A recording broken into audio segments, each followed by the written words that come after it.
quiero una copia de... ¿Estás grabando? Sí. Bueno, Ale, nosotros un poco queríamos charlar con vos, más que nada por también dos aspectos. Uno, cuál fue la actividad y la relación que hubo, sabiendo que vos fuiste militante de la Universidad Transhumante, de la organización, en el cual estuvieron trabajando junto con mamá, con Tato Iglesias, con Salaburu, con Didi, con Yani, es decir, un momento en el cual se mancomunaron para hacer trabajos educativos y políticos y también de colaboración entre distintas organizaciones, ¿no? Vos fuiste integrante de esa parte y también, obviamente, entablaste una relación amorosa y afectiva con Gladys. Ujú. ¿Cómo recordás ese momento, esa etapa? ¿Qué es lo que hacían? ¿Cómo compartían las actividades? ¿Qué es lo que recordás? Bueno, la verdad que una etapa muy intensa, de ebullición de cosas, de actividades, de juntadas, de reuniones. Eh, en realidad ya desde antes, porque yo también colaboré con la Red Patagónica de Derechos Humanos y cuando iniciaron un programa de radio los domingos, yo estuve también conduciendo programas de la red. Y bueno, y distintas actividades en la formación de la red, participando. Y la verdad que la verdad cuánto, era un tiempos de ebullición, porque también era tiempo que se formaban algunos grupos, que se despertaban, entonces bueno, eran tiempos de ebullición política, social, afectiva, porque es cierto, también cuando te vas uniendo desde lo político también, con varias personas uno se va uniendo desde lo afectivo, porque bueno, lo político siempre nace desde las vísceras, desde las cosas más sentidas, y entonces el tema de el desde abajo, uno forma parte del desde abajo, entonces creo que se junta mucho esto, lo afectivo. Ahí todos los proyectos nacían desde la cabeza y el corazón, esa es la verdad, porque a ver, ¿quién se ocupa? Yo estaba más relacionada con educación, niñez y adolescencia, siempre, educación popular sobre todo, porque me fui formando y activando desde ahí. Y ahí nos vamos entrelazando entre las distintas organizaciones, porque nada, aunque el poder históricamente quiso segmentarnos y fragmentarnos, todo está unido, ¿no? Entonces nos íbamos uniendo y siempre en los grupos no eran una multitud, y esas multitudes éramos pequeños grupos con una potencia de multitudes, y que cuando teníamos que accionar nos juntábamos y terminábamos siendo un montón y convocando mucha gente. Entonces ese movimiento generó mucha concientización, fueron épocas de mucha concientización, así que también nos unimos para formar gente. Entonces hemos andado en los barrios haciendo talleres. Antes, esto estoy contando, antes de que iniciáramos lo de la Transhumante en el 2000. Ya veníamos con prácticas y caminos hechos para concientizar, para formar, porque era época que también se estaban empezando a formar nuevos grupos, y no solo con jóvenes, ¿no? Había también gente, los talleres que tenían esa ductibilidad, gente que nunca había participado en nada político ni comunitario, o sea, en esos caminos aparecieron toda esta gente que buscaba formación, y ahí estábamos y nos íbamos uniendo y nos íbamos cruzando. Contanos qué era la Transhumante. Contá un poco qué es lo que hacían. Bien, la Universidad Trashumante nace especialmente desde San Luis con un grupo que es Sendas de Educación Popular, con Tato Iglesias y su equipo, y a su vez nace de más atrás, o sea, gente que hacía investigación y formación de educación popular, nace de un proyecto de Paulo Freire, al cual tuve el placer de ver 2 años antes de su muerte, justamente en San Luis. Es un antes y un después de eso, ¿no? ¿Y por qué? Porque Paulo Freire, Tato Iglesias había sido en épocas de exilio en Brasil,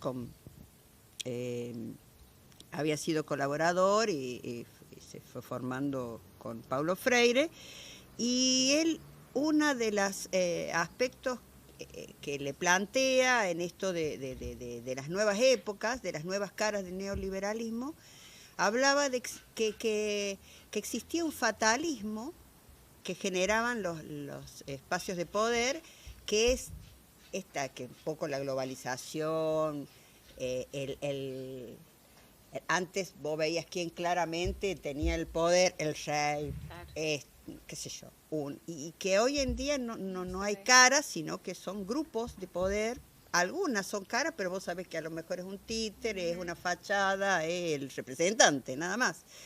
Entonces hablaba de que esa sensación de que es tanto, es una montaña por derrumbar, te da una sensación, y vos estás ahí en la calle, en tu casa, que todos los días tenés que salir a trabajar, una sensación de fatalismo, que te deja sin fuerza y te hace sentir impotente, y bueno, esa sensación hace que frene procesos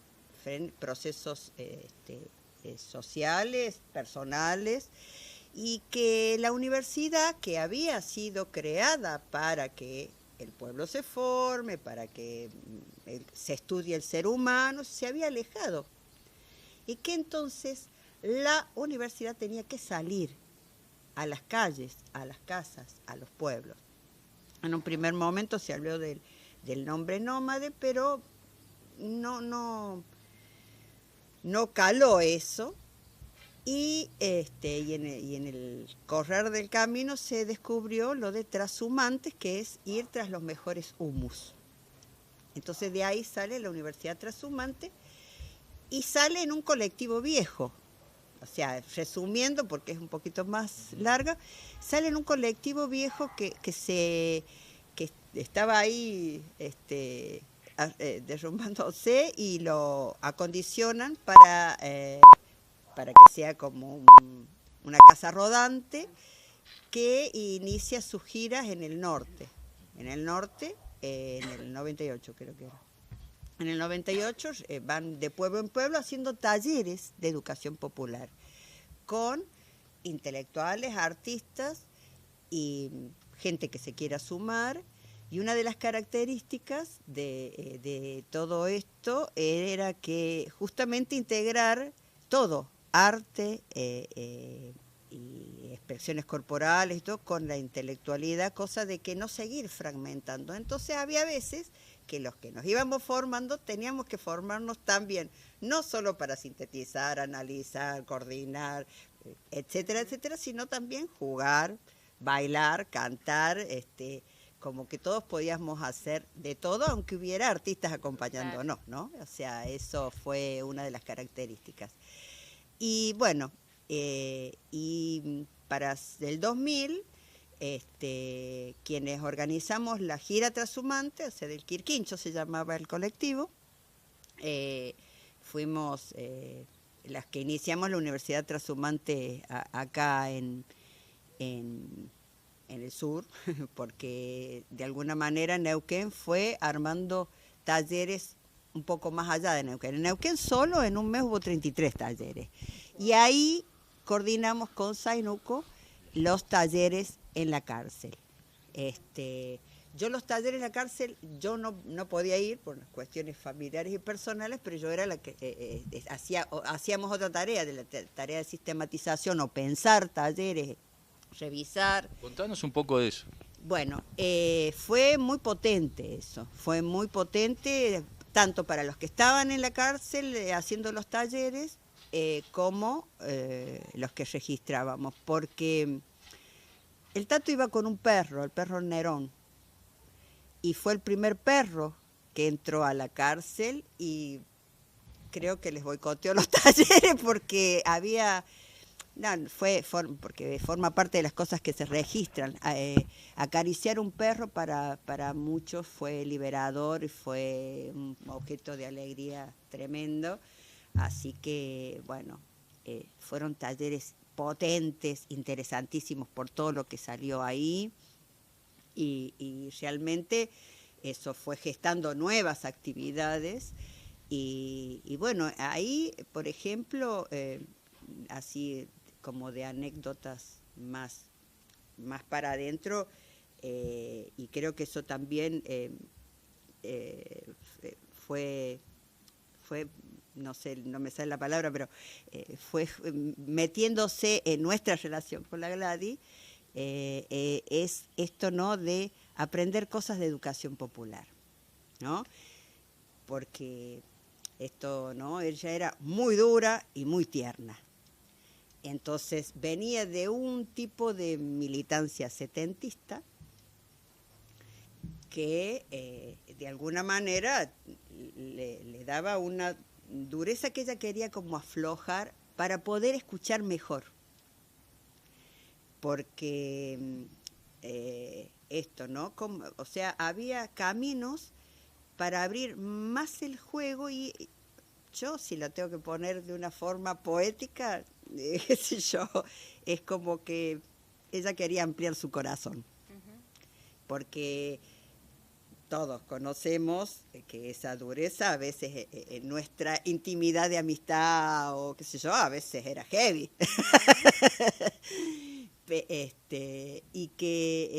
Y que ella quería aflojar de alguna manera. La vida le llevó a hacer eso. Si no hubiera sido así, no hubiera podido hacer lo que hizo ni abrir los caminos que hizo. O sea, en la cárcel no hay medias tintas. No solo por el pelear los derechos humanos de los presos comunes, que eso fue una llamada especial que ella sintió adentro de ella, siendo presa política, sino, o sea, ponerse desde el lugar, aunque no lo hayamos hablado directamente, pero era un ejercicio, de que hay cosas que no sabemos. Hay cosas que no sabemos y para saberlas y para avanzar y para luchar mejor, para poder avanzar, a veces hay que quedarse quieto y observar distinto de lo que ya uno hizo. Entonces, y también para saber cómo pelearle al poder. O sea, las trampas cotidianas, eso te da un ejercicio que tenés que ser duro, sí o sí, y tenés que estar serena, tenés que estar, o sea, realmente era admirable porque, o sea, no tenía ningún empacho, a más de uno los dejó mudo porque nunca la vieron venir. Capaz que una frase cotidiana, una frase simple, y así como, bueno, cuando hubo que hacerse la diosa, bueno, no sé si es la palabra, pero una lady que no sabían, no la podían ni atacar, ni no, y marcó presencia y marcó postura política y marcó con una acción, ¿no? Bueno, todo esto lo conversábamos, lo analizábamos, lo reformulábamos en nuestras reuniones, en los talleres de educación popular. Realmente cuando se escuchaba la palabra de quien estuviera, en este caso de los presos, realmente descubrías mundos, pensamientos, situaciones que nunca te hubieras imaginado. Por ejemplo, hicimos una actividad La última vez que lo hicimos fue un 8 de diciembre, me acuerdo, una actividad de expresión artística, artístico-cultural, entre varias organizaciones, que fue la primera y la última vez que pudimos entrar, porque después, supuestamente, para nuestra seguridad, nunca nos pasó nada, no lo permitieron otra vez. Y bueno, esa actividad, que como digo, hubo no solo distintas organizaciones, sino artistas que se ofrecieron a trabajar. Entramos a los distintos pabellones y bueno, qué sé yo, encontrarte con que cuando terminás la actividad, queremos para el cierre, por ejemplo en el pabellón 1 donde yo estuve, los presos querían pintar las paredes y dibujar para cuando vinieran los hijos. Y fue muy fuerte, o sea, ahí ya no hay ni teoría siquiera cuando pasan esas cuestiones, ¿no? Fue muy fuerte ver que lo que nos pedían para dibujar y pintar es que les ayudáramos a dibujar montañitas con soles, casas. Los presos dibujaban como si fueran niños pequeñitos y yo ahí una de las cosas que aprendí es que, o sea, cuando uno deja de dibujar a determinada edad, cuando vuelve a dibujar, dibuja tal cual dibujaba en esa última vez que lo hizo. Y, o sea, nos quedamos mudos por ver eso, y así nos fuimos, ¿no? Conmovidos.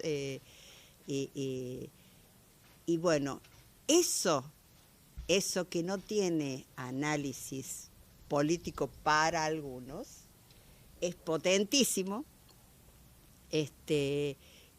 y eso justamente, esa parte de esa potencia, es justamente lo que no quiere el poder.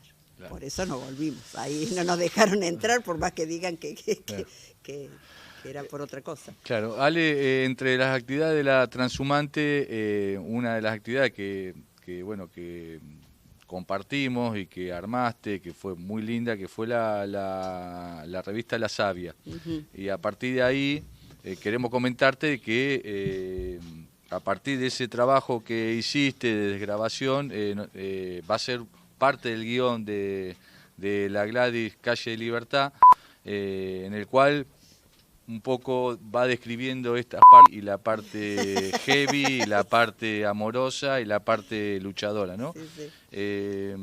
Bueno, contanos cómo se te ocurrió, qué sensaciones tuviste y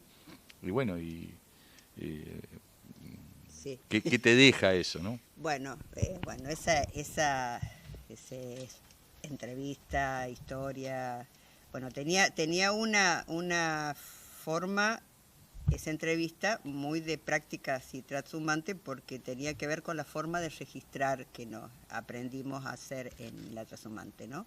Bueno, y esa revista de educación y cultura popular, bueno, primero y principal es un honor que hayan elegido esta como parte del guión, porque la verdad es un proyecto muy amado, esa revista. Y fue muy fuerte hacer esa entrevista, porque bueno, más de una vez hemos tenido que parar a juntarnos, abrazarnos y llorar. Uh-huh. Sobre todo cuando ella narra de cómo aprendía a leer y escribir su mamá. Esa fue una. Y bueno, y todo iba mezclado también, de muchas cosas que se removían al recorrer su historia. Así que, o sea, el transcurso de esa entrevista fue también una experiencia bellísima, potente, hermosa, y bueno, son de las cosas que quedan entrañables, ¿no? Porque además también, no solo su propia vida, sino la vida de otra gente admirable que hemos yo me siento, ha sido un lujo para mí también militar, cruzarme con tanta gente, porque además yo venía de Córdoba, que yo trabajé 10 años en Córdoba y por exilios que tuvo la Argentina, que no son de las que se cuentan, porque hay miles de exilios que todavía no los terminamos de analizar y digerir, me vengo, y yo los 10 años, yo allá trabajé 10 años como maestra y tuve que andar como escondiéndome de un montón de cosas, no podía compartirlas con mis compañeros de trabajo siquiera, ¿no? Realmente en Córdoba, claramente, la dictadura militar hizo un excelente trabajo y yo sentí que a mis 15 años, que fue la dictadura, que se me hizo un quiebre, una rotura adentro mío, siendo adolescente muy potente, porque bueno, se llevaron a gente que muy cercana, sobre todo desde lo social, porque yo pertenecía a un grupo parroquial en realidad. Es como que cuando yo vengo a Neuquén, algo se une de algo que se rompió en la dictadura militar. Porque acá, clandestinamente, solapadamente, no, hay cosas que no se rompieron y en esos, y hay gente que siguió manteniendo un ritmo de educación y cultura popular, salud popular, y entre las cuales estaba mucha gente que se relacionaba con Gladys, o sea que nos íbamos uniendo por algún lado, ¿no? Y bueno, eso, y bueno, y en la entrevista fue uniéndose todo eso también, ¿no? O sea, aparecen también seres excepcionales, el Coco, Falachi, Parrat, bueno, las madres, bueno, tanta gente que ella nombra ahí, ¿no? Sí, Ale, yo, nada, te decía antes de arrancar la entrevista, empiezo a mirar fotos y en todas las fotos, qué lindo que es encontrarte. Bueno, qué bueno. Sí, en las fotos de la familia Sí, siempre estás sí, y para sí, mí sí. es hermoso que estés. No, Y sí, también totalmente. siempre estás en las actividades de Zainuco, ¿no? Sí, Yo sí. siempre te veo en todos los registros fotográficos, te encuentro. Y digo, wow, la Ale va para todas partes, porque te veo en la foto, en la primera de Zainuco y después de ahí en adelante. Y en eso de mirar fotos, ¿no? Que para mí es tan hermoso, yo voy como descubriendo una parte que quizás cuando mi abuela estaba viva yo no la registraba tanto, que es el nivel de creatividad, ¿no? Sí. Qué zarpado ese nivel de creatividad de Gladys. Y nada, te veo en el Tribunal Superior, te veo en un montón de actividades, ¿no? Que vos las marcabas hace un ratito en relación a las actividades que planteaban dentro de las cárceles con la Universidad Trashumante, y cómo eso, aunque ya el ingreso a las cárceles se los empezaron a negar, cómo esa cuestión creativa y de intervenciones constantes continuó, Sí, sí, ¿no? sí, ¿Qué nos podés contar de todas esas actividades que se proponían y que se llevaban a cabo? Mira, yo creo que, bueno, al revisar todo esto, primero, bueno, para mí la Gladys fue amiga, hermana, tía, o sea, de todo. Y yo me doy cuenta que tiene que ver con que jugábamos y nos reíamos de las ocurrencias y por ahí nos mandábamos siguiendo la ocurrencia. Y como que al tener esa relación, ella se le ocurría algo y ella me llamaba y esta me va a seguir. Cosa re loca, que así, que un poco te comentaba, tengo facilidad para hacer comodín para distintas cosas. Y hay cosas que aunque no se notaba, a mí me daba vergüenza, pero ella me decía algo, y bueno, yo lo hago. Y después me salía con que me tenía que poner algo, o tenía que hacer algo que no me la pensé. Bueno, yo me mandaba igual, y ella confiaba, creo que en eso. Bueno, ya está, vamos. Anoche, Pichi, por teléfono. O sea, onda, 11:30 de la noche para el día siguiente. ¿Podés venir un ratito? Era un ratito acá, un ratito por allá, y bueno, así también tuve el honor de muchas cosas. O sea, como de venderle libros había que vender los libros de Osvaldo Bayer, bueno, ahí estaba de vendedora. Osvaldo Bayer necesitaba un libro que se lo había olvidado y justo yo lo tenía y ligué una hermosa, hermosa dedicatoria, bellísima dedicatoria. Entonces paso justo, bueno, o sea, eso, ¿no? Medio en algunas cosas como de comodín, medio, ¿se puede tal cosa? Es como que... Cantando, te veo cantando, sí, cantando, como que creo que se daba con esa ductilidad del juego, qué sé yo, así también, como por ejemplo, ella me escuchó una vez, ay, le dijo que me encantan tus margaritas, y ya mi torta de cumpleaños tenía margaritas, por ejemplo. Y bueno, muchas cosas, muchos pequeños detalles que tienen que ver con eso, ¿no? Con el juego, la risa, el llanto, bueno, muchas cosas. Por último, Ale, queremos que leas una poesía que escribiste vos. Bueno. ¿La querés leer? Sí. Bueno, yo tuve Contanos. tuve una época que me daba por hacer poesía a la gente que quiero porque se me dio la gana. Y una vez, ¿a dónde buscar, por ejemplo, un barrilete que llegue hasta las nubes más altas, aunque no haya viento? Un reloj con agujas que se detengan y prolongue los momentos felices. Una fotografía nítida de todo lo bello que hemos olvidado. Sin monedas y poca habilidad, sin ideas brillantes para inventar, encontré esta hoja en blanco. Ante mis ojos fue transformándose en algo. Una vertiente de versos, humedecidos en tinta, dibujando con el alma, tallándose en poesía. Ahora traigo el obsequio para dejarlo entre tus cosas y me voy satisfecha porque aunque no sea gran cosa, estoy segura que es tuya y que no hay otro regalo igual. El 29 de abril del 2003. Así que bueno, qué bueno que la encontró. Y creo que yo también me estoy acordando que otra poesía en otro cumpleaños también le hice. Sí, me estoy acordando. Por último, bueno, el documental se va a llamar La Gladys, Calle y Libertad. ¿Algo que decir?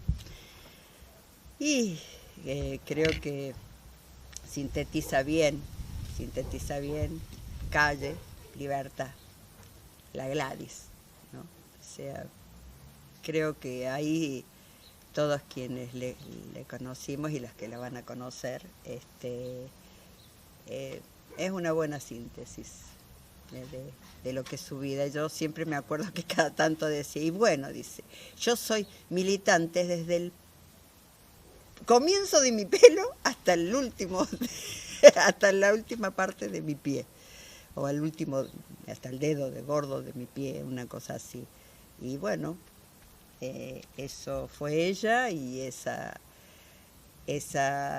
título sintetiza bastante todo. Así que bueno, felicitaciones por este hermoso documental que está haciendo.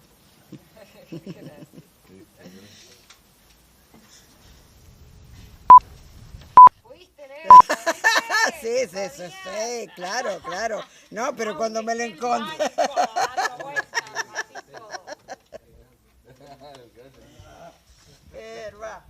¿Qué haces, Ale? ¿Cómo andás? Muy bien. Lindo escucharte. Ay, sí, qué bueno.